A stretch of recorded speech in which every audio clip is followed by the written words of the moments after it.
طالب علمی کی بات ہے، میں ایک جگہ نماز کے لیے وضو کر رہا تھا تو ایک صاحب نے وضو کیا، بڑی جلدی میں آئے اور جلدی میں وضو کیا تو ان کا ایک ٹخنا خشک رہ گیا۔ تو میں نے ان کی خدمت میں بڑی، چونکہ بزرگ تھے، بڑے تھے مجھ سے، میں نے بڑی عرض کی، میں نے کہا وہ آپ کو خیال نہیں رہا، آپ کا ٹخنا خشک ہے۔ وہ کہتے ہیں مولوی وہ لنگن نہ دے آج، دیکھو کو لنگ نہ جائے، تو سو قبول کرنی کہ اللہ نے۔ میں نے ان سے کہا آپ کیا کام کرتے ہیں؟ کہنے لگا میں کپڑا بیچتا ہوں۔ تو میں نے کہا اگر آپ کا 1000 روپے والا گز کپڑا ہو تو کوئی شخص کہ کوئی عرض نہیں، چل مہربانی کر 300 کا دے دیتے ہو؟ کہنے لگا نہیں جی ترتیب سے ہی بات چلے گی۔ تو میں نے کہا یہ بھی ذرا ترتیب سے ہی چلے گی، اللہ نے کہا ہے کہ اس طرح کر کے پڑھو تو پھر میں قبول کروں گا۔ تو اگر وہ رستہ ہی آپ نے اختیار نہیں کیا، نبی پاک علیہ السلام کے سامنے اس نے نماز پڑھی، حضور کے سامنے، نبی پاک رحمت للعالمین ہے نا، حضور سے زیادہ کو پیار کرنے والا تو نہیں نا۔ نبی پاک نے تو نہیں فرمایا چل میرے سامنے پڑھی ہے تیری قبول ہی قبول ہے، حضور نے فرمایا تیری نماز نہیں ہوئی دوبارہ پڑھ۔ اس نے دوبارہ پڑھی، حضور نے فرمایا تیری نماز نہیں ہوئی دوبارہ پڑھ۔ اس نے 7 پڑھی، 3 دفعہ پڑھی، پھر حضور کی بارگاہ میں آیا تو نبی پاک علیہ السلام نے فرمایا جب تو رکوع کرے تو صحیح کر کے رکوع کر، جب تو سجدہ کرے تو صحیح کر کے سجدہ کر، اور جب تو قیام میں کھڑا ہو تو ایک منظم طریقے سے کھڑا ہو۔ فرمایا اس اعتدال، اس نظم و ضبط سے، اس ترتیب سے نماز پڑھ، امید ہے خدا کے فضل پر کہ وہ تیری عبادت کو قبول فرمائے گا۔ نظم و ضبط ہی نہیں ہے۔ رمضان شریف کا روزہ بڑا مہربان ہے نا اللہ، اپنے بندوں کو کسی قسم کی کسی مشقت میں مالک ڈالتا نہیں، لا یکلف اللہ نفسا الا وسعہا۔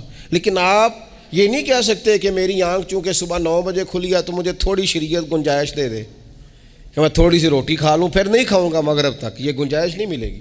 نظم و ضبط ہے، ترتیب ہے، اس کا قاعدہ ہے، اس کے اصول ہے، اس کا ضابطہ ہے۔ سحری میں اٹھیں گے آپ، اگر آپ کی آنکھ نہیں کھلی ہے تو آپ کی اجازت چلی گئی، وقت ختم ہو گیا۔ آپ بے ترتیب ہوئے، آپ غافل ہوئے، آپ نے کیوں لمبی نیند کی، آپ کیوں وقت پہ نہیں اٹھے؟ زکوٰۃ ہے، آپ کو ٹائم دیا گیا ہے کہ اضافی رقم آپ کے پاس ہو، آپ کے اخراجات سے زیادہ ہو، کس منظم طریقے سے زکوٰۃ فرض کی گئی ہے، اور یہ وہ نظم و ضبط ہے جس سے بندے کو تکلیف نہیں ہوتی۔ یعنی آپ کی ضروریات سے زیادہ مال ہو، اس مال کی قیمت 7.5 تولے سونے کے برابر یا 52.5 تولے چاندی تک پہنچ جائے، پھر وہ کل پہنچی ہے تو آج زکوٰۃ فرض نہیں، اس پر سال گزر جائے، پھر بھی وہ سارا نہیں دینا، اس میں سے 2.5% دینا۔ نظم و ضبط سے اللہ تعالیٰ نے توفیق دی نا جب بیت اللہ شریف کا حج کرنے کی، تو میں واپس آیا تو مجھے ایک طالب علم نے پوچھا، اس نے کہا کہ اس کا خیال تھا چونکہ اللہ کے فضل سے ہم خانقاہی لوگ ہیں تو بعض لوگوں کا خیال ہوتا ہے کہ شاید کوئی بہت انوکھی بات اور انفرادی بات ملے گی، تو خانقاہ شریف میں یا طریقت میں یا اہل تصوف میں باتیں انوکھی نہیں ہیں، باتیں روٹین کی ہیں، بس وہ یہ کہتے ہیں کہ ذرا ان کو درد سے ان پر عمل کرو، اپنے دل میں اس کا نفاذ کرو، روح میں اتارو۔ تو مجھے کہنے لگے آپ نے الحمدللہ حج کر لیا، تو میں نے کہا میں نے حج کیا ہے تو میں نے یہ رزلٹ نکالا ہے کہ حج بندے کو نظم و ضبط سکھاتا ہے، مرتب کرتا ہے انسان کی زندگی کو۔ آپ کو 8 ذی الحج کی زور پڑھنی ہے، آپ کو ہر صورت میں مینا میں، آپ کو 9 کو ہر صورت زوال سے قبل عرفات میں آپ کو زوال کا وقت میں وہاں پہنچنا چاہیے، آپ کو کچھ نہ کچھ ٹائم وہاں گزارنا ہے۔ ایک منظم ترتیب ہے کہ مغرب کے وقت نکل آؤ، وہاں آپ نے نماز نہیں پڑھنی، آپ آ کے عرفات سے نکلیں، مغرب عشاء کی نمازیں مزدلفہ میں پڑھیں۔ آپ کو 10 کی صبح کو جا کے کنکر مارنے ہیں، آپ یہ نہیں کہہ سکتے کہ میں جناب 2 دن پہلے یہ کام ختم کر لوں، مقررہ ٹائم پہ۔ جو 9 ذی الحج کو میدان عرفات میں نہیں جائے گا اس کا حج ہو سکتا، کیونکہ یہ ایک نظم و ضبط ہے، دین نے قاعدہ بنایا ہے، قاعدے کے بغیر آپ یہ کام کر سکتے؟ میں مصروف ہوں جی، مجھے سفر کرنا ہے، میں نے قربانی کرنی ہے تو 10 کو نہیں کر سکتا، میں 8 کو کر کے چلا جاؤں تو جاؤ، اللہ قبول ہی نہیں کرتا۔ قربانی اپنے ٹائم پہ، مقررہ وقت پر۔ نظم و ضبط پوری عبادات اسلامیہ میں آپ دیکھ لیں، نظم و ضبط ہے، اصول ہے، قاعدہ ضابطہ ہے۔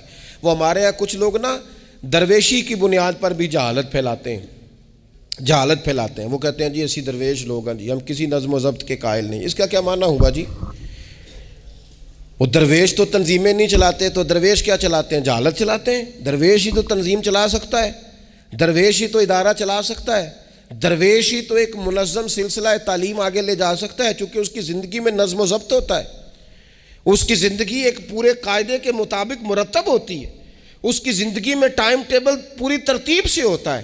تو یاد رکھیے گا کہ نظم و ضبط ایک حسن ہے۔ آپ دیکھیے شریعت اسلامیہ کس طرح سے ہماری تربیت کرتی ہے۔ شریعت تو کہتی ہے باقی ساری چیزیں تو ایک طرف رہ گئیں، کسی کے گھر بھی جانا ہے تو نظم و ضبط سے جانا ہے۔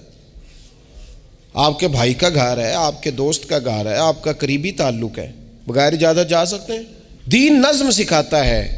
قرآن مجید فرقان حمید نے کہا یا ایھا الذین آمنوا لا تدخلوا بیوتا غیر بیوتکم حتی تستأنسوا وتسلموا علی اہلھا۔